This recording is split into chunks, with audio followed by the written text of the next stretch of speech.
Debate நேயர்களுக்கு வணக்கம். தமிழ்நாட்டில் சட்டமன்ற தேர்தல் பரப்புரை ரொம்ப பரபரப்பாக போய் கொண்டிருக்கிறது. இது பற்றி பேசுவதற்காக மூத்த பத்திரிகையாளர் திரு மணி அவர்கள் நம்முடன் இணைஞ்சிருக்காங்க. சார் வணக்கம். வணக்கம் மனோஜ். என்ன சார், எலெக்ஷன்ல சீட்டு மட்டும் வேகமாக கேட்டாங்க, ஆளை மட்டும் சொல்ல மாட்டுறாங்கன்னு சொல்லி பயங்கரமாக பேசிட்டு இருந்தாங்க. இன்னைக்கு 2 தேசிய கட்சிகளும் அறிவிச்சிட்டாங்க. என்ன இந்த எலெக்ஷன் எதை நோக்கி போயிட்டு இருக்கு? எதை நோக்கி போகுது? மற்றும் ஒரு கேலி கூத்தை நோக்கி போகுது. யார் ஜெயிச்சாலும் எதுவும் மாற போறதில்ல. அவர்களுக்குள்ள என்ன வித்தியாசம் இருக்கு? இந்த தேர்தலில் ஏன் வாக்களிக்க வேண்டும்? ஒன்றும் மாற்றம் வித்தியாசம் ஒண்ணுமே. 2 கூட்டணிக்கு 4 கூட்டணிக்குமே ஒண்ணுமே இல்லை. சீமான் வேணா ஒரு வித்தியாசமானவராக தெரிகிறாரு. மற்றபடி இவங்கள யாருக்குள்ள என்ன வித்தியாசம் இருக்கு?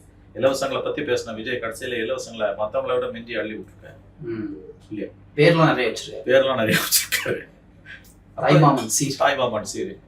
இது என்னது? இது ஒரு அரசுக்கும் குடிமக்களுக்குமான உறவு என்பதை விட இது எப்படி போய் முடியுதுன்னா ஏதோ குடும்பத்துக்குள்ள இருக்கிற அந்த மேட்டுமைத்தன்மை, அந்த ஃபியூடல் மைண்ட் செட் அதுல நிக்குது. நிலப்பிரபுத்துவ மனநிலையின் வெளிப்பாடு தான் தாய்மாமன் சீரு, மாமன் சீரு, தங்கை, அக்கான்றதெல்லாம். அந்த கதையெல்லாம் வேணாம். குடிமக்களா அவங்கள நீங்க எழுதி நின்னா போதும். ஊரா விட்டு நெய்ய அடுத்த வார்த்தையை சொல்லாம பேசினவர் இன்னைக்கு அவர் அள்ளி விட்டுருக்காரு. இவங்க திமுக 8000 ரூபாய் கூப்பிட்டாங்க. அது ஃப்ரிட்ஜுக்கு ஈக்குவலானது ஒன்று. இந்த 3 பேரும் ஒரே இதில் தான் நிற்கிறாங்க. 4 மேஜர் பிளேயர் 3 பேர். அடுத்து சீமானு, அவர் வேற பாதையில் போறாரு. அதுக்கு அடுத்து இந்த 4 தவிர இருக்க மற்ற 3ன்னா சசிகலா, ராமதாஸ், வேல்முருகன், 2 கடைசியில் கிருஷ்ணசாமி. பட் இது இந்த மைய நீரோட்டத்தில் ரேஸ் ஓடும்போது இவங்க எல்லாம் பின்தங்கிடுவாங்க. 3 பேர் தான் நிற்பாங்க. ஜெயலலிதா, டிஎம்கே, ஏடிஎம்கே, விஜய். ஓரளவு சீமான் நிற்பாரு. பட் அவருடைய வாக்கு வங்கியில் கணிசமான சரிவு இருக்குன்னு தான் எல்லா விதமான ஒப்பீனியன் போல்ஸும் சொல்லுது. லாஸ்ட் டைம் அவங்க 8% கண்டிப்பாக கிடையாது, கீழே போகுது. ஸோ இந்த 3 பேர் அது கிட்ட வரும்போது இப்படி நிற்கும். டிஎம்கே, ஏடிஎம்கே தான் நிற்கும். காட்சிகள் மாறினாலும் ஆட்சிகள் மாறினாலும் காட்சிகள் மாறப்போவதில்லை, எதுவும் மாறப்போவதில்லை. அப்போ எதற்காக இந்த தேர்தலில் வாக்களிக்க வேண்டும்? எல்லாருமே சார் ஒரு இந்த 8000 இருக்கட்டும், ஃப்ரிட்ஜ் தரேன்றதா இருக்கட்டும், வெல்ஃபேர் ஸ்கீம்ஸ் நம்ம அண்டர்ஸ்டாண்ட் பண்ணிக்க முடியுது. சமூகத்தை அடுத்த இடத்துக்கு எடுத்துட்டு போது நம்மளால புரிஞ்சுக்க முடியுது. ஆனா ஒரு பணத்தை இல்ல அதை ஈர்ப்பது போன்ற ஒரு வாக்குறுதிகளை கொடுத்தா ஓட்டு கிடைச்சிரும், மக்கள் ஓட்டு போட்டுருவாங்க அப்படின்னு நினைக்கிறதோ, இல்ல அதை கொடுத்தா நம்ம ஓட்டு போடலான்றதோ இன்னும் இருக்கிறது எப்படி? அது ரொம்ப அவலமானது, கீழ்த்தரமானது, அவலமானது, அருவருப்பானது. 3 பேரும் அதுதான் செய்யறாங்க. இவங்க 3 பேருக்குள்ள என்ன வித்தியாசம்? திமுக, அண்ணா திமுக, தாவேகா 3 பேருக்கு எந்த வித்தியாசமும் கிடையாது. மக்களை இவர்கள் புழுக்களாக நினைக்கிறார்கள். தாவேகா புதுசா வந்தது. இந்த 2 பேரும் 50 ஆண்டுகளை கடந்த கட்சி. ஒருத்தர் 75 ஆண்டுகள், ஒருவர் 50 ஆண்டுகளை கடந்த கட்சி. என்ன நினைச்சிட்டு இருக்காங்க இவங்க மனசுல? கல்விக்கும் சுகாதாரத்துக்கும் கொடுப்பதை தவிர மற்ற அத்தனையும் அடியோடு ஒழிக்கப்பட வேண்டும். இன்க்ளூடிங் மாதம் கொடுக்கப்படுகிற 1000 ரூபாய். 2500 அது இன்னும் மோசம். 2000, 2500. அது முதியோர் உதவித்தொகையை நிறுத்திட்டு நீங்க பண்றீங்க. முதியோர் உதவித்தொகையை நீங்க 5000 ரூபாய் கூட ஆக்கலாம். ஆனா அது ஓட்டு வராது. ஏன்னா டெமினேஷன் பாப்புலேஷன். இது ஓட்டு வரும்னு அப்பட்டமா ஓட்டுக்காக செய்யற காரியம் தான் இது. இந்தியா பூரா கிட்டத்தட்ட ஒரு 13 மாநிலங்கள்ல இந்த கேலி கூத்து அரங்கேறி கொண்டிருக்கிறது. பணம் இல்லை, சுத்தமா பணம் இல்லை. 8000 ரூபாய் கூப்பிட்டாங்க. அதில் அது ஒன்லி இந்த சோகால்டு உரிமை தொகையை எடுக்கிறவங்களுக்கு மட்டும்தான் கிடைக்க போகுது. 2 crores மாதிரி ஒரு ஏன்னா நீ 2 crores கிடையாது. ஃபார் யூ கைண்ட் இன்ஃபர்மேஷன் ஏமாத்துறாங்க. வருமான வரி கட்டுறவங்களுக்கு அது இல்லைன்ட்டாங்க. அப்போ இப்போ உரிமை தொகை யார் வாங்குறாங்களோ அவங்களுக்கு மட்டும்தான். ஓகே. அப்போ அது 1.15 crores தான். அது 1.30 crores. கடைசியாக ஒரு 30 லட்சம் பேர் ஆட் பண்ணாங்க. அதோட சரி தேர்தல் முடிஞ்சோன்னா சத்தியமா அதை உடனே நிறைவேற்ற மாட்டாங்க. ஏன்னா முதல் தடவை இவங்க அந்த உரிமை தொகையை 27 மாசம் பொறுத்தாங்க. அது இன்றைக்கு இருக்கக்கூடிய சர்வதேச அரசியல், புவிசார் அரசியல் சூழ்நிலையில பார்க்கும்போது ஈரான் வார் எங்க போய் முடியும்னு தெரியல. By the time next month நம்ம மே 4 ரிசல்ட் அடுத்த 10 நாள்ல புதிய அரசு அமையும் போது போர் முடிந்திருக்கும். ஏடாகூடமா ஏதாவது நடந்திருக்கலாம். எப்படி பார்த்தாலும் இன்னைக்கு போர் முடிச்சா கூட இதனுடைய பாதிப்புகள் பல மாதங்கள் இருக்குன்றாங்க. இன்னும் தள்ளி போச்சுன்னா அதனுடைய பாதிப்புகள் ஆண்டு கணக்கில் இருக்கும். எப்படி இருந்தாலும் முதல் பட்ஜெட் கந்தர்வலமா இருக்கும். ஸோ அப்போ இவங்க இப்போ பெட்ரோல் விலையெல்லாம் மோடி ஏற்றாமல் இருக்கிறதுக்கு காரணம் தேர்தல் தான். ஏப்ரல் 20 எழுதி வச்சுக்கோங்க. ஏப்ரல் 29 நைட்டு 7 மணிக்கு பெட்ரோல் டீசல் விலை ஏறும். Mark my words. ஏன்னா எலெக்ஷனுக்காக 5 ஸ்டேட்டுக்காக இவங்க அமைதியாக பார்த்துட்டு இருக்காங்க. இது எல்லாருக்கும் தெரிஞ்ச விஷயம். போஸ்ட் எலக்ட்ரல் சினாரியோவில் இருக்கக்கூடிய சுச்சுவேஷன் என்னன்றது இப்போ பார்த்தாலே தெரியுது. அது இல்லாட்டியும் கஷ்டம். இப்போ அடிஷ்னலாக இவங்களுக்கு வந்திருக்கக்கூடிய அட்வான்டேஜ், ஆட்சியாளர்களுக்கு ஆட்சி அமைக்க வாய்ப்புள்ளவர்களுக்கான அட்வான்டேஜ், எல்லா வாக்குறுதியும் காத்துல பறக்க விடுறதுக்கு அவங்களுக்கு ஒரு நல்ல சாக்கு கிடைச்சிருச்சு. ஈரான் வாரால இது தள்ளி போச்சு, இல்லாட்டி நாங்கள் நிறைவேற்றிருப்போம்னு கதை இழப்பாங்க. ஸோ மக்களை மேலும் மேலும் இவர்கள் முட்டாளாக்கி கொண்டிருக்கிறார்கள். யார் அதிகமாக மக்களை முட்டாளாக்குவது என்பதில் என்ற போட்டி நடந்து கொண்டிருக்கிறது. திமுக, அண்ணா திமுக, தாவேகா 3 பேர் மத்தியிலையும் கடும் போட்டி நிலவுது. யார் வந்து மக்களை அதிகமாக முட்டாளாக்குறது. ஸோ எதற்காக இந்த தேர்தலில் வாக்களிக்க வேண்டும்? ஆனால் பிரச்சாரத்தை பார்த்தீங்கன்னா தாவேகா வெர்சஸ் திமுக அப்படின்ற இடத்துக்கு பயங்கரமாக போயிட்டு இருக்கு சார். ஏன்னா ஆதவ அர்ஜுனோட பேச்சுக்கள்லாம் பார்க்கும்போது ரொம்ப பயங்கர அட்டாக் மோடில் இருக்குது. திருநேத்து சபரீசன் வந்து வில்லிவாக்கம் தொகுதியில் போய் வாக்கு கேட்குறாரு. இதெல்லாம் புதிய விஷயங்களாக இருக்குது. அது மட்டும் இல்லாமல் இந்த பேட்டில் வேற ஏதோ ஒரு பேட்டில் அப்படின்னு அப்படிலாம் ஒன்றும் இல்லை மனோஜ். அதெல்லாம் சும்மா ரொம்ப பெருசாக ஊடகமெல்லாம் நீ ஒன்றும் அதை கற்பனை பண்ண வேணும். Don't think too much about this election.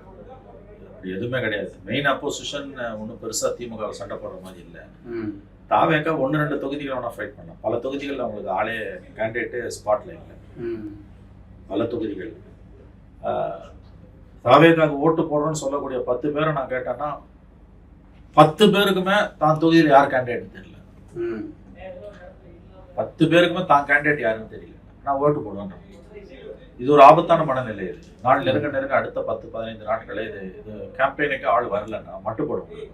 ரெண்டாவது, விஜய்க்கு ஓட்டு போடுறோம்னு நினைக்கிறவங்களுக்கு வந்து இவங்க 2 பேர் மேலேயும் ஒரு கோவம் இருக்க வழி, அதை தாண்டி ஒரு உள்ளார்ந்த சித்தாந்த ரீதியிலான பிடிப்பு என்பது இல்லை. ஓகே, அது எப்படி சஸ்டெயின் ஆகுன்றது பெரிய கொஸ்டின். இதுல இன்னொரு விஷயம், 1/3 ஆஃப் த பீப்புள் இன்னும் டிசைட் பண்ணல யாருக்கு ஓட்டு போடுறது. அது ஒரு ஆம்பிகுட்டி இருக்குது. It's bad news for both DMK and ADMK. நாள் நெருங்க அவங்க 2 பேரும் பிக்கப் பண்ணுவாங்க.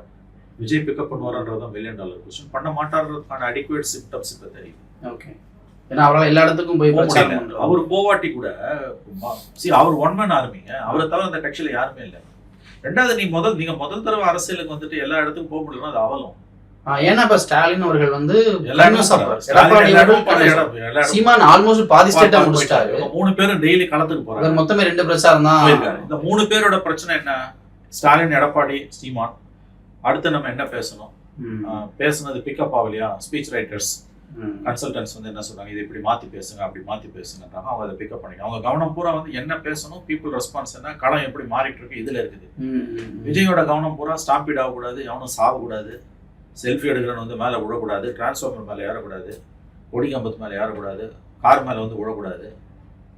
இதில் இருக்குது கவனம் பூரா. என்ன பேசணும்னு இல்லை, எழவு விழக்கூடாதுன்றதுல கவனம் இருக்குது. பச்சையா சொன்னா மன்னிக்கணும் இந்த வார்த்தைகளை பயன்படுத்துறதுக்கு. அதுதான் உண்மை. அப்போ ரேஸ்லேயே இருக்காருன்ற சந்தேகம் வருது. அவர் அந்த 2 இடம் போட்டிடுறதே ஒரு தவறான முடிவு சார். அதுல ஆரம்பகால அரசியல்ல வந்தவங்க எல்லாருமே 2 இடம் போட்டிருக்காங்க. இந்திரா காந்தி, வாஜ்பாய், மோடி ஃபர்ஸ்ட் எலெக்ஷன், அதுக்கு பிறகு 1, ஜெயலலிதா, ராஜீவ் காந்தி. ஸோ இது வந்து ஒரு ஆரம்பகால அரசியல்வாதியோட பக்குவமற்ற மனதின் ஜுவனைல் ஆட்டிடியூடுன்னு சொல்லலாம். நம்ம சிறுபிள்ளைத்தனமானது. இது 2 இடத்துல போட்டி போடுறது பலவீனத்தின் வெளிப்பாடு, அச்சத்தின் வெளிப்பாடு. ஏன்னா நீ இது 2ல ஜெயிச்சாலும் 1 ரிசைன் பண்ணணும். ஆமா, அப்ப அந்த இடத்துல நீ தேர்தலை திணிக்கிற. ஆகவே அதாவது இது மட்டுமே, இது ஒண்ணு மட்டுமே வச்சு அவரை விமர்சனம் பண்ணல. இதுவும் ஒரு காரணம். மற்றதெல்லாம் ப்ராப்பரா இருந்ததுன்னா ஓகே, இருந்துட்டு போட்டோம். ஃபர்ஸ்ட் டைம் பாலிட்டிஷியன் 2 சீட்டு போட்டிடுறது தப்பு இல்லை, நம்ம சொல்லலாம். பட் இதுவும் ஒரு ஃபால்ட் லைனா வந்து மாட்டோம். எல்லாமே ஃபால்ட் லைனு. பல இடங்கள்ல கேண்டிடேட்ஸ், எனக்கு தெரிஞ்ச கேண்டிடேட்ஸை பார்க்கவே முடியலையே. பல இடங்கள்ல இல்லை. அப்படியே போனாலும் ஒரு நபரா போறாங்க பிரச்சாரத்துக்கு. அவங்களாம் இவர் வருவார் நம்பிக்கிட்டு இருந்தாங்க. நீ ஆள் வரலன்னா எப்படி அப்படியே டைரக்டா வந்து ஓட்டு போட்டுருவாங்க. கூட்டணி இல்லாமல் போய் தேர்தலை சந்திப்பதன் வலியை, வேதனையை, விளைவுகளை அவர் அனுபவிப்பார். இது காஸ்ட்லி அஃபேர். இது நாள் நெருங்க அடுத்து இப்பதான் நாமினேஷன் முடிய போகுது. திங்கட்கிழமை, அப்புறம் ஸ்க்ரூட்டினி புதன்கிழமை தான் பிக்கப் ஆக போகுது. 8ஆம் தேதியிலேருந்து 21ஆம் தேதி வரைக்கும், அதாவது அந்த 13-14 நாள் ஹெல் ஆஃப் திங் தான் உங்களுக்கு. இவங்க ரேஸ்ல நிற்பாங்களான்றதே கொஸ்டின். சொன்ன மாதிரி மற்ற தலைவர்களுக்கெல்லாம் என்ன பேசுறாங்க, என்ன ஷஃப்லிங் பண்ணணும் ஸ்பீச்சில், அணுகுமுறையை மாற்றணும்னு இருக்கும். மற்ற 3 பேருக்கு முடிஞ்சது 2 பேருக்கு, ஸ்டாலினுக்கும் எடப்பாடிக்கும் பேசுனது எடுப்படலையா, அடுத்து மாற்றி பேசணும்னு இருக்கும். உடனே ஃபீட்பேக்ஸ் வந்துக்கிட்டே இருக்கும். இவருக்கு அதெல்லாம் கிடையாது. கூட்டத்தில் நெரிசல் வரக்கூடாது, அசம்பாவிதம் எதுவும் நடக்கக்கூடாது. ஒழுங்கா போகணும். இதுதான் நோக்கம்னா அது எப்படி உருவம்? ரெண்டாவது, ஒரு ஆள் எப்படிங்க ஒற்றை மனிதன்? செகண்ட் ரேங்க் லீடர்ஸும் இல்லை. விஜயகாந்த்ல ஒரு 4-5 பேர் இருந்தாங்க. மாஃபாயி, கான்ஸ்டன்டைன் ரவீந்திரன், அந்த மாதிரி இருந்தாங்க. பல்லூர் ராமச்சந்திரன், இவருக்கு இருக்கவங்க எல்லாருமே சென்னைக்குள்ளே வேற போட்டிடுவாங்க. எல்லாம் சென்னைக்குள்ளே சுத்துறாங்க. அப்புறம் நான் கேட்குறேன், டைம் கிடையாது. தலைவர்கள்லாம் ஒரு நாளைக்கு 6 மணி நேரம் 7 மணி நேரம் போறாங்க. 4 தொகுதி 5 தொகுதின்னு வச்சு பிரச்சாரம் பண்றாங்க. நீங்க ஒரு நாள் போயிட்டு 3 நாள் காணாம போயிட்டீங்க. அதுலயும் ஒரு தொகுதி போல. அஃப்கோர்ஸ் அன்னைக்கு அது நல்ல முடிவு. அது இன்னொன்று விஷயம், இயற்கையா கொடுத்த தண்டனையான்னு தெரியல, கிரௌட் வந்து அவருக்கு ஒரு பெரிய சிக்கலா அவருக்கும் பாலிசுக்கும் உருவாயிட்டு. இந்த குளத்தூர்ல வந்து நல்ல வேலை பாதியில முடிச்சுட்டு போயிட்டார். ஐயோ ஓபலாவது. ஏன்னா ஆயிருந்துன்னா பிரச்சாரத்துக்கு போக முடியாது. அதுக்கப்புறம் எங்கேயுமே ஒன்லி ஆன்லைன்ல உட்காந்து தான் பிரச்சாரம் பண்ணணும். அது உங்களுக்கு எப்படி டேக் ஆஃப் ஆகும்? ஒரு வித்தியாசமான அரசியல், கடந்த 2 வருஷமா செய்த வித்தியாசமான அரசியலோட பலனை தான் அனுபவிக்கிறார். கிராஜுவலா மக்கள் கிட்ட வந்திருந்தா இப்படி அலைய மாட்டான் வந்து பார்க்கணும். அதோட விளைவு திடீர்னு வர்றது, 10 நாள் காணாம போடுறதுன்னா அதோட விளைவு இப்ப அனுபவிக்கிறாரு. அவர் குறித்த எது ஒன்றுமே ஆரோக்கியமாக இல்லை. ஒரு தடவை கூட பிரஸ் மீட் பண்ணாத ஒருத்தர் எப்படி தலைவரா இருப்பார்? அது அவருடைய இயல்புக்கு, இயற்கைக்கு மாறான ஆரோக்கியமற்ற அரசியலின் வெளிப்பாடு. அது கிரவுண்ட் பாலிடிக்ஸ்க்கு இதுல ஆலோசனை வந்து நீங்க சேப்பாக்கம் எதுக்கு உதயம் நிக்கணும், வில்லிவாக்கத்துல வந்து நிக்க வேண்டியதானே? குளத்தூர்ல எதுக்கு ஸ்டாலின் நிக்கிறாரு, பெரம்பூர்ல நின்று விஜய் ஜெயிப்பாரா?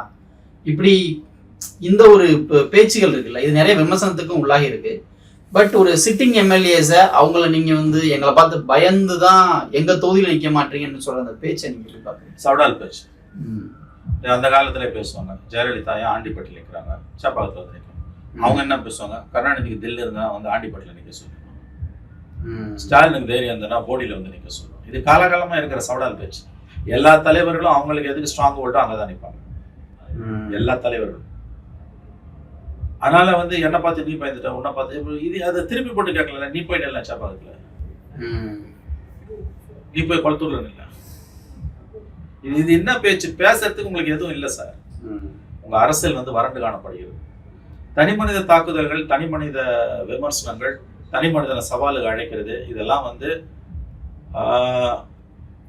பேசுறதுக்கு இஷ்யூஸ் இல்லை. மாற்று அரசியலை முன்வைக்க முடியல.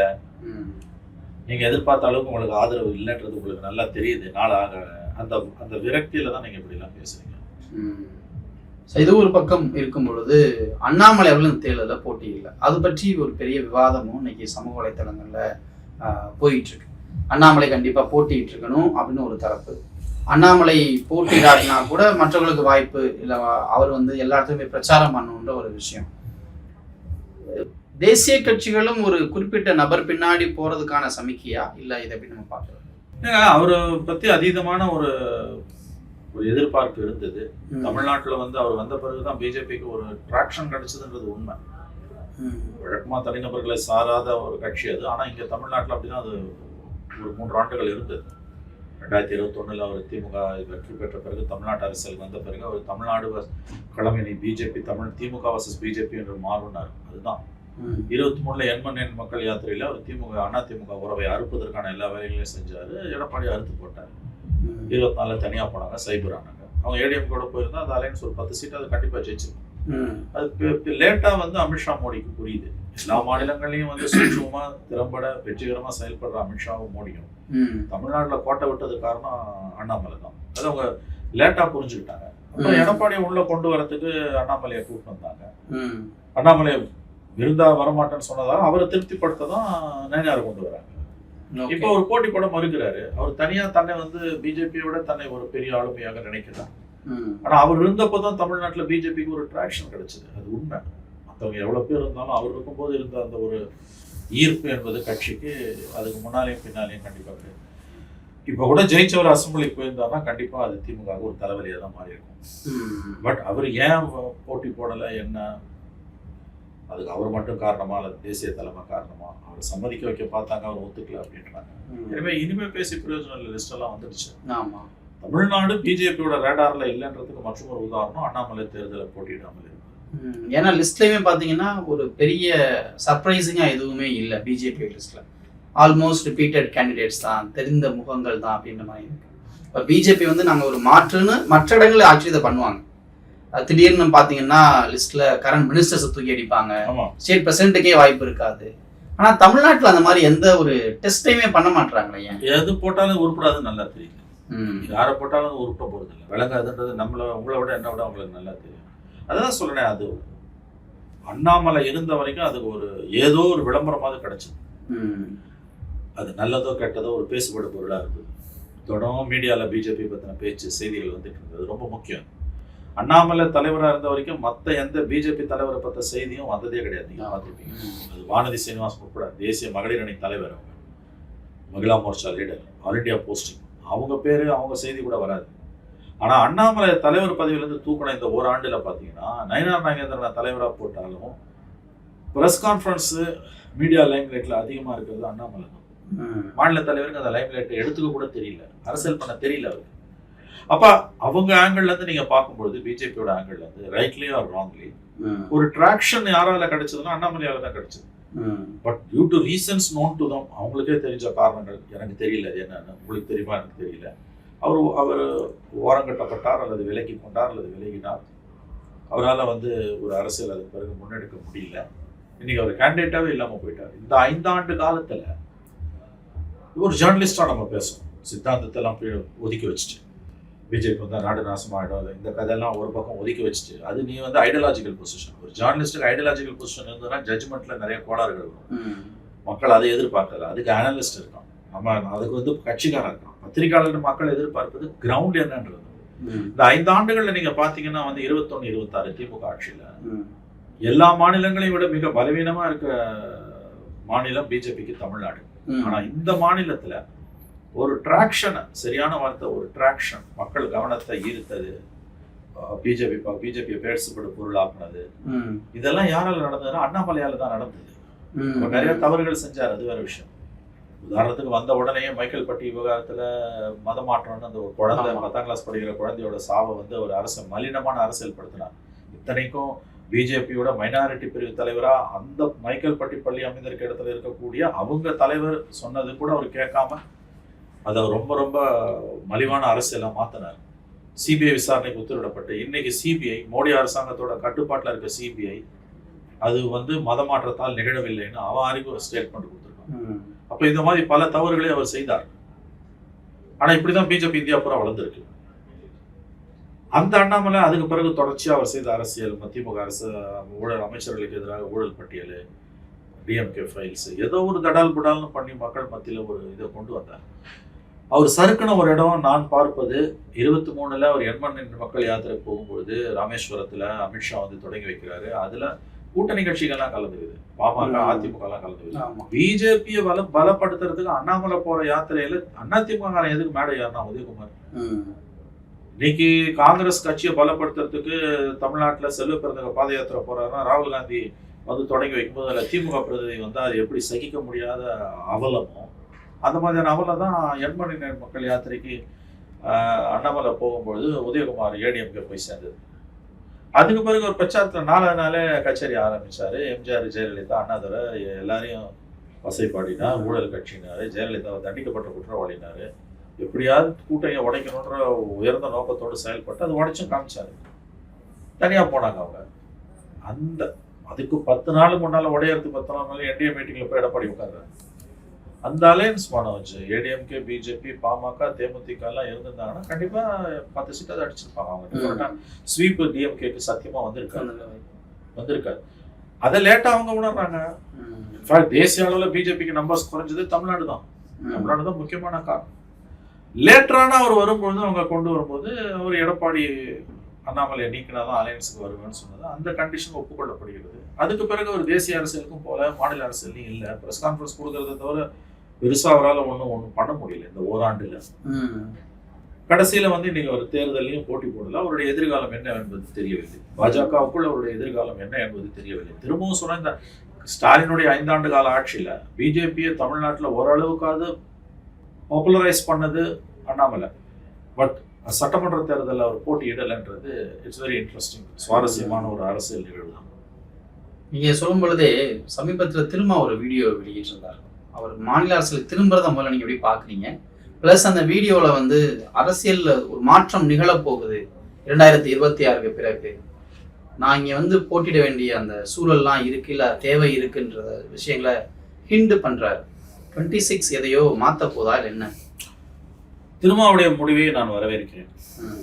மதசார்பற்ற சக்திகளுக்கு தமிழ்நாட்டில் அது ஒரு வரப்பிரசாதம், அது நல்லது. மேபி திமுகவுக்கு அது கெட்ட நியூஸ், திமுக அதை விரும்பாது.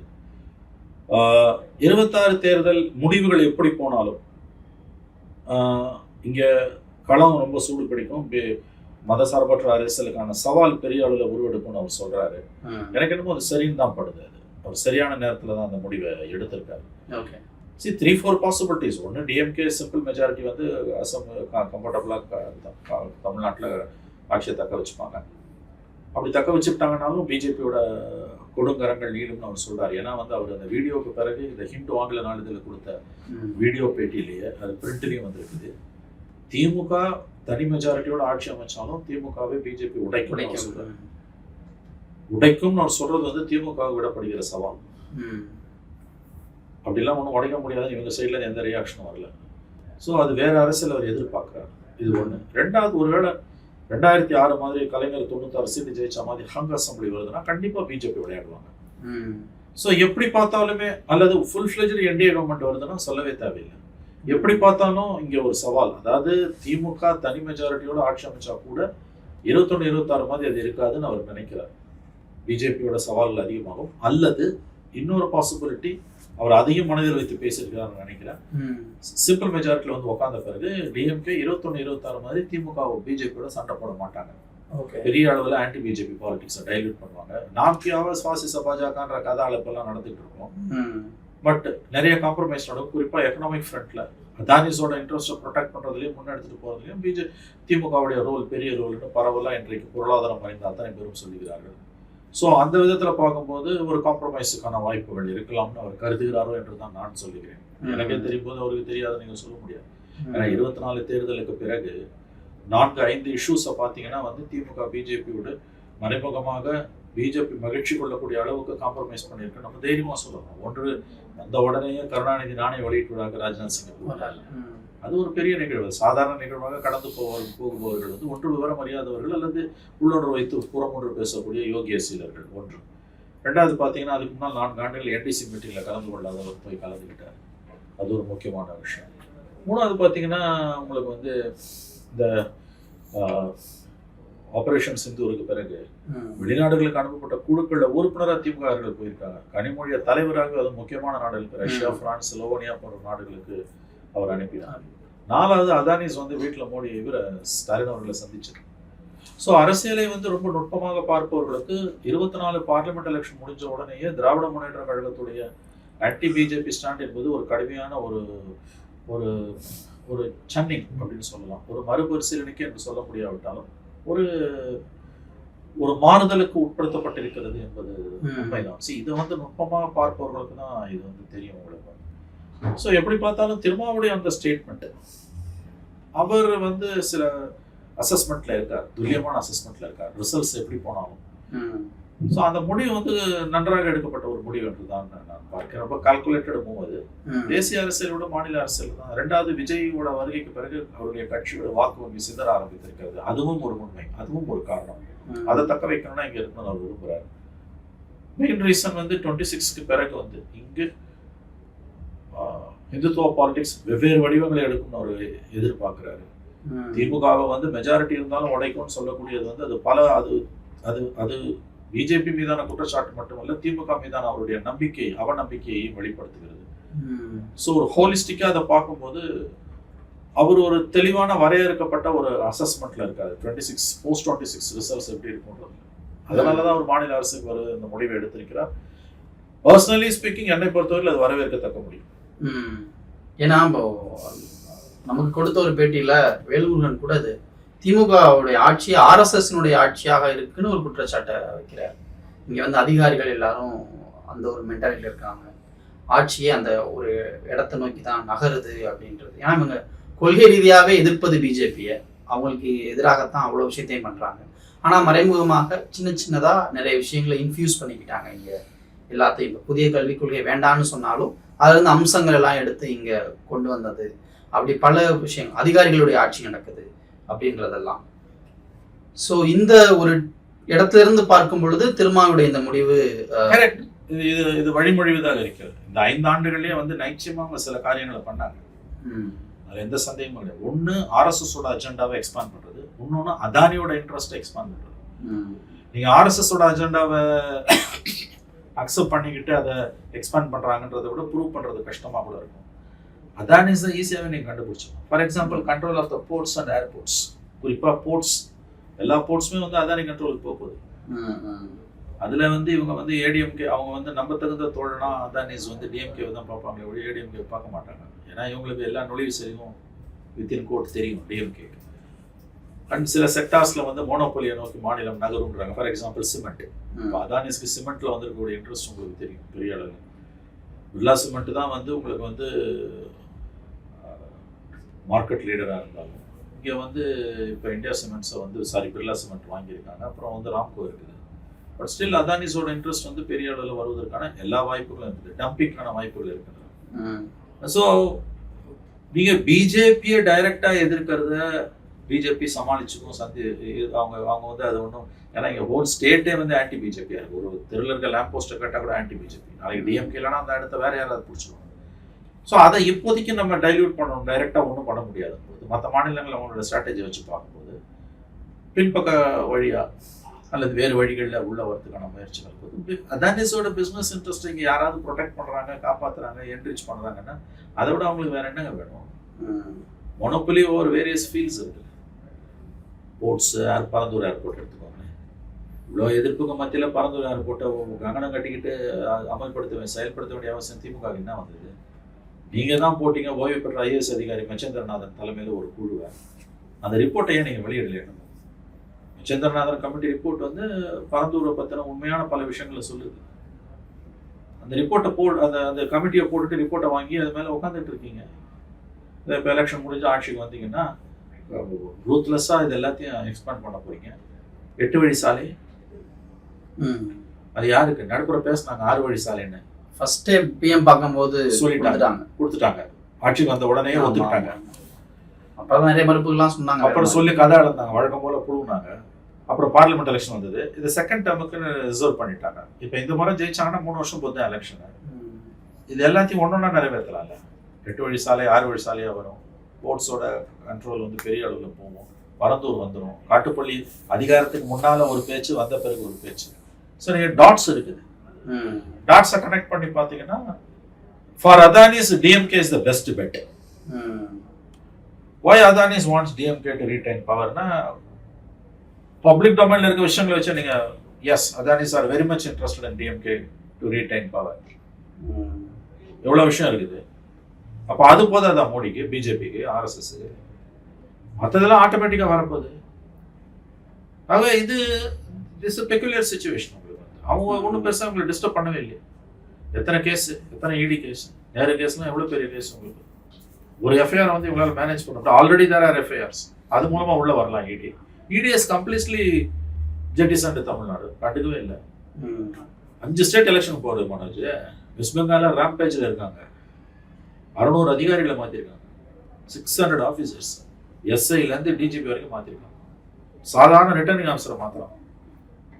ஒரு டிஸ்டர்பன்ஸ் இல்லை. 15 நாள் பொறுத்து டிஜிபி அப்பாயிண்ட் பண்ணலாம். Before that every thing has been finished. அப்போ ஒரே எலெக்ஷன் கமிஷன், ஒரே பிஜேபி, 5 மாநிலங்களுக்கு ஒரே நேரத்தில் தேர்தல், 3 நான் பிஜேபி ரூல்டு ஸ்டேட்ஸ். ஒரு ஸ்டேட்டை மட்டும் நீ கான்சன்ட்ரேட் பண்ணுற. தமிழ்நாட்டில் சுத்தமாக கண்டுக்கவே இல்லையா? அந்த டாட்டையும் கரெக்ட் பண்ணணும். ஆகவே it's a very very advantages position. இது வரைக்கும் அவங்க திமுக வரலாறுல இப்படி ஒரு அட்வான்டேஜஸ் பொசிஷன்ல இருந்தது. இன்ஃபேக்ட் அவங்க எதிர்ப்புலேயே வளர்ந்த ஒரு கட்சி. அவங்க சந்திச்ச எதிர்ப்புகளை இந்தியாவில் வேற எந்த பிராந்திய கட்சியும் சந்திச்சதே கிடையாது. அவங்க சந்திச்ச எதிர்ப்புகள், அவங்க சந்திச்ச தோல்விகளை இந்தியாவில் வேற எந்த மாநில கட்சியாக சந்திச்சிருந்தா இந்நேரம் அது அழிஞ்சு அதை புதைச்ச இடத்துல மரம் முளைச்சிருக்கும். பட் எந்த தோல்வியிலையும் துவளாமல் மேலே வந்து நின்று இருக்காங்க. எஸ்பெஷலி 91 பார்க்கும்போது நல்லா நீங்கள் பிறந்திருக்க மாட்டீங்க.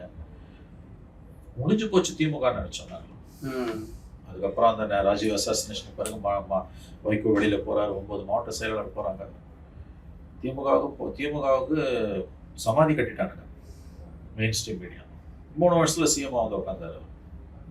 ஸோ அவர் சந்திச்ச தோல்விகளும் கலைஞர் சந்திச்ச தோல்விகளும் கிடையாது, அவர் சந்திச்ச வெற்றிகளும் கிடையாது. ஸோ 76-77 ஆண்டுகளாக ராஜ்நாத் சிங் சொன்னார்ல, உயிரோடு இருக்கக்கூடிய ஒரே பிராந்திய கட்சி, உயிர்ப்புடன் இருக்கக்கூடிய பிராந்திய கட்சி சுதந்திரத்தின் பிறகு தோன்றினதுல திமுக தானது 100% உண்மை. அது அவங்களோட பலம். They have some resilience, unthinkable resilience இருக்குது அவங்களுக்கு. மற்ற பிராந்திய கட்சிகளுக்கு இல்லாத ஒரு ரெசிலியன்ஸ், ஏதோ ஒரு ரெசிலியன்ஸ் இருக்குது. இது அவங்களுக்கான அறுவடை காலம். இந்த தேர்தலில் வந்து வெற்றிக்கான வாய்ப்புகள் அதிகம் திமுகவுக்கு. அப்படி அதை தான் வந்து அதானிஸ் விரும்புகிறாங்க. அதானிஸ் விரும்புகிறாங்கன்னா யார் விரும்புகிறாங்கன்றது உங்களுக்கு தெரியும். பொலிட்டிக்கலாக நீ பிஜேபி எதிர்க்கிறது ஏற்றுக்கோ. தேர் இன் வெரி அட்வான்டேஜஸ் பொசிஷன். ஏன்னு கேட்டீங்கன்னா அங்கே மோடி இருக்க வரைக்கும் எங்களுக்கு வண்டி ஓடும். ஆனால் அவங்களோட இன்ட்ரெஸ்ட்டே அவங்க வேற விதத்தில் வந்து பிரமாதமாக ப்ரொடெக்ட் பண்ணுறாங்க. இட்ஸ் வெரி வெரி, அதாவது வந்து வின்-வின் சிச்சுவேஷன். அது காயின்ஸ் ரொம்ப அழகாக நகர்த்துறாங்க. இன்னைக்கு இவ்வளோ அட்வான்டேஜஸ் பொசிஷனில் இருந்தாலும் வந்து ஒரு சின்ன சின்ன விஷயத்த கூட வந்து அவங்க விடுறதா இல்லை. அவங்களுக்கு வந்து தொடர்ந்து ஜெயிக்கிற ஸ்டாலின் எல்லாரையும் அரவணைச்சுக்கிறாரு. தொடர்ந்து தோக்குற எடப்பாடி எவ்வளோ தூரம் முடியுமோ அவ்வளோ தூரம் எல்லாரையும் வெளியில் அனுப்புறாரு. இது எங்கே போய் அடிச்சுக்கிறது? 3 எலெக்ஷனில் வெற்றி வாங்கிய ஸ்டாலின் எல்லாரையும் 10 பேருக்கு ஒரு கட்சி, ரெட்டப்பாடு கட்சியை கூட கட்டி பிடிச்சிக்கிறாங்க. ஜோகா சொல்லாமல் அறிவாலய பக்கம் வாக்கிங் போனால் அவனை கப்புன்னு உள்ள பிடிச்சி அவனுக்கு ஒரு சீட்டு கொடுத்து வாக்கர்ஸ் அசோசியேஷனில் 10 ஓட்டு இருந்தால் அவங்கள கையில் எடுத்துக்கிறாங்க. That's actually a very healthy move தான். தொடர்ந்து வெற்றி பெறுகிற ஸ்டாலின் எல்லோரையும் அரவணைத்துக் கொள்கிறார். தொடர்ந்து தோல்வி அடைகிற எடப்பாடி கூடிய வரைக்கும் எல்லாரையும் வெளியில் அனுப்புகிறார். இன்ஸ்டிடியூஷன் இருக்குது அவங்களுக்கு. டிஎம்கேன்ற பெரிய இன்ஸ்டிடியூஷன் இருக்குது. பவரை எப்படி யூஸ் பண்ணணும்னு தெரியுது அவங்களுக்கு. பெரிய இன்னொரு அட்வான்டேஜ், 90% மீடியா கற்பனை பண்ண முடியாத அளவுக்கு, வரலாறுல இல்லாத அளவுக்கு அவங்க காலடியில் உட்காந்துருக்கு. It is a nauseating thing. But அவங்களுக்கு வந்து அதுவும் அவங்களுக்கு ஒரு குட்வில், அவங்களுக்கு அது ஒரு அட்வான்டேஜ். ஸோ எல்லாமே அவங்களுக்கு கூடி வருது. இது அவர்களுடைய காலம். அவரவருக்கும் அதற்கும் ஒரு காலம் உண்டு, அதுவரை பொறுத்திருங்கள் சொன்னார். இது ஸ்டாலினின் காலம். அவர்கள் அனுபவிக்கிறார்கள், அனுபவிக்கிறார்கள். எல்லாருமே பயங்கரமா பரப்புரை போயிட்டு இருக்காங்க சார் இந்த எலெக்ஷன். ஆனா சில பேர் சொல்றது ஏதோ உள்ளாட்சி தேர்தல் மாதிரி இருக்கு, ஒரு பரபரப்பு இல்ல, ஒரு எலெக்ஷன் அந்த சாமிங் இல்லைன்றாங்க. நீங்க எப்படி பாக்குறீங்க? நாள் இருக்குப்பா. இப்ப என்ன, இப்பதானே உங்களுக்கு இன்னும் நாமினேஷன் முடியலையா பண்ணுச்சு. 6ஆம் தேதி தான் நாமினேஷன் முடியுது, 7ஆம் தேதி ஸ்க்ரூட்டினி, 8ஆம் தேதியில தான் ஆக்சுவலா கேம்பெயின் வரும். இவங்க ரொம்ப ஏர்லியா ஸ்டார்ட் பண்ணிட்டாங்க. 21ஆம் தேதி சாயங்காலம் 5 மணி வரைக்கும் இருக்குது. இன்னைக்கு என்ன தேதி? இன்னைக்கு 3ஆம் தேதி. இன்னும் 18 நாள் இருக்குது. இந்த லாஸ்ட் 14 days, லாஸ்ட் 10 days நீங்க சொல்லலாம் கண்டிப்பா. 7ஆம் தேதி 6ஆம் தேதி முடிஞ்சு 7 ஸ்க்ரூட்டனி, 8 நாள் வாபஸ் வாங்குறது கடைசி நாள். 9ஆம் தேதியிலேருந்து 9, 10 தேதியிலேருந்து பிக்கப் பண்ணுவோம். 10லேருந்து 20, 21 லாஸ்ட் 10 days இருக்கும். அதனால வந்து இது அப்படி பார்க்க வேண்டியது இல்லை. Slow start. இது வந்து போக போக தெரியும் நமக்கு வந்து இது என்ன ஒரு ஃபேர் அசஸ்மெண்ட் கிடைக்கலாம். But people are tight lipped. அது ஒன்று சொல்லணும். மக்கள் ரொம்ப உஷாரா இருக்காங்க. ஏன்னா இன்னைக்கு நிறைய சேனல்ஸ் பெருகி போச்சு. ரோட்ல நம்ம போறோம்னா யாராவது 2 சேனல் நின்று மக்கள்கிட்ட வாட்ஸ் பாப் எடுத்துக்கிட்டு இருக்கான், யாருக்கு ஓட்டு போடுவீங்கன்னு. திமுக ஓட்டு போட மாட்டேன்னு சொல்றதுக்கு ஒரு தைரியம் வேணும். திமுக ஆட்சியில் இருக்கும்போது 90% வந்து திமுக தான் ஓட்டு போடுவாங்கம்மா. அது உண்மை கிடையாது. அது எல்லாருக்கும் தெரியாது. அவன் ஓட்டு போடுறவனும் போடாதவனும் போடுறன்னு தான் சொல்லுவான். ஏன்னா பயம் இருக்கும்ல, அடி விழுமோன்ற பயம் இருக்கும். அதனால அதை மட்டும் வச்சு சொல்ல முடியாது. பட் நீங்க ஒரு ஜெனுவினான ஒரு ஒப்பீனியன் போல்ஸ் எடுக்கப்படும் பட்சத்தில் இன்னைக்கு அது குறைஞ்சிடுச்சு. ஒரு சென்ஸ் ஆஃப் அசஸ்மெண்ட் கிடைக்கலாம் நமக்கு. பட் அதுக்கு நாள் வேணும். இப்ப இல்லை 1/3 ஆஃப் த பீப்புள் டிசைட் பண்ணுறது ஒரு வியூ இருக்கு. ஒரு குழப்பத்தில் இருக்காங்க. இந்த ஆட்சி மீது வந்து ஓய்ச்சி போகணுன்ற ஒரு எண்ணம் இல்லை, அது இல்லை. பட்டு ஒரு மாற்றம் வேணுன்ற விருப்பம் இருக்குது. ஆனால் யாருக்கு ஓட்டு போடுறதுன்னு தெரியல. விஜய்க்கு ஓட்டு போடணும்னு 3 மாசத்துக்கு மேலே நினைச்சவங்க இன்னைக்கு அதில் ஒரு மறுபரிசீலனை வந்துருக்குது. அதில் 3 to 4% டிப் இருக்குது. ஸோ அவங்களுக்கு ஒரு பெரிய advantage minorities, NMOS consultation, rainbow alliance, media கையில் இருக்குது. ஷேம்லெஸ் அண்ட் க்ளூலெஸ் அப்போசிஷன், அது திமுகவோட பெரிய பலம். அப்போசிஷனுக்கு அறிவு இல்லைன்னா அது உங்களுக்கு பெரிய பலம். இன்ஃபேக்ட் இது ரொம்ப ரொம்ப ஒரு குட்வில், அதாவது வந்து ஒரு gods and blessings for DMK. அதாவது இந்த மாதிரி ஒரு அப்போசிஷன் அவங்களுக்கு அமைஞ்சதே இல்லை. கலைஞர் சந்திச்ச அப்போசிஷன்லாம் ஜெயண்ட்ஸ். இண்டிவிஜுவலாகவும் பார்ட்டி வைஸும் பார்த்தீங்கன்னா கலைஞர் சந்திச்சதெல்லாம் நேரு, இந்திரா காந்தி, ராஜீவ் காந்தி, எம்ஜிஆர், ஜெயலலிதா. யோசிச்சு பாருங்க என்ன மாதிரியான ஸ்டாச்சர். இப்ப யாரு? அதோட நிறுத்திக்கிறாங்க. அப்ப இவங்களுக்கு இப்ப இருக்கக்கூடிய டிஎம்கே வந்து தேர் மோஸ்ட் பிளஸ்ட், இல்லை தே ஆர் லக்கியஸ்ட் பிளஸ்ட். இவர்கள் இறைவனால் ஆசீர்வதிக்கப்பட்டவர்கள். ஆனால் தமிழ்நாடு ஆசீர்வதிக்கப்பட்டதானா அதுக்கு பதில் வேறு.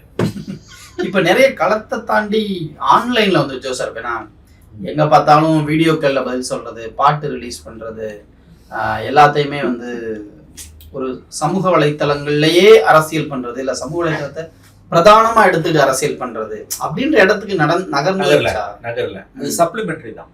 Okay, it was not completely replaced conventional traditional campaign. அது ரீச் இது பண்ண முடியாது, நிச்சயமா அது பண்ண முடியாது. நாள் இருக்குது. இப்போ உங்களுக்கு என்ன நான் சொல்றேன், 10லேருந்து 21 தான். இதை இப்போ வச்சு சொல்லாதீங்க. நீங்க என்ன பிக்கப் ஆகல. இப்போ நீங்க வந்து கேண்டிடேட்ஸ் இன்னமும் போக ஆரம்பிக்கல. உங்களுக்கு வந்து காஸ்ட் ஒரு முக்கியமான விஷயம். இந்த பொலிட்டிக்கல் பார்ட்டிஸ்க்கு நல்லா தெரியும் எப்போ செலவு பண்ணணும், எப்படி செலவு பண்ணணும். And you can't sprint marathon. புரியுது. ஸ்பிரிண்ட் ஓடுறது வேற, மேரத்தான் ஓடுறது வேற.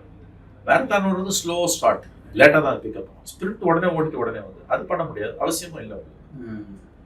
ஸோ அந்த கேட்குற ஆன்லைன் பிக்கப் ஆகுது, பட் அது ரீப்ளேஸ்மெண்ட் கிடையாது. அடிஷ்னல் ட்ரெடிஷ்னல் கேம்பெயினுக்கு, கன்வென்ஷனல் கேம்பெயினுக்கு அது ஒரு அடிஷ்னல் ஃபோர்ஸ் தானே ஒழிய அதை மட்டுமே வச்சு நீங்கள் பண்ண முடியாது.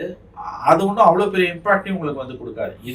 இதுக்கு ஒரு சப்ளிமெண்ட்ரியா, அதாவது இதுக்கு கூடுதல் பலம் சேர்ப்பதாக, அடிஷ்னல் ஸ்ட்ரென்த் கொடுப்பதாகத்தான் அது இருக்க முடியும். அப்படிதான் அது இருக்குது. அஃப்கோர்ஸ் அது இல்லாமல் இன்னைக்கு பண்ண முடியாது.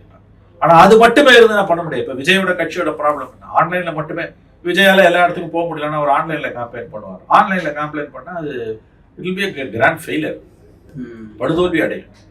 பர்சன் டு பர்சன் எல்லா தலைவர்களும் ஃபீல்டில் இருக்கும்போது ஒரு ஆன்லைன்ல இருந்தால் யார் பார்ப்பா? அதெல்லாம் உங்களுக்கு வேலைக்கு ஆகாது. கிரவுண்டுக்கு போகணும் சார். கிரவுண்டுக்கு போகாம நீங்க பண்ணவே முடியாது. Of course the role of the social media is expanding. அது உண்மை. ஓகே, என்ன நடக்குதுன்றதை பொறுத்திருந்து பார்க்கலாம் சார். உங்கள் நேரத்துக்கும் கருத்துகளுக்கும் நன்றி. நன்றி.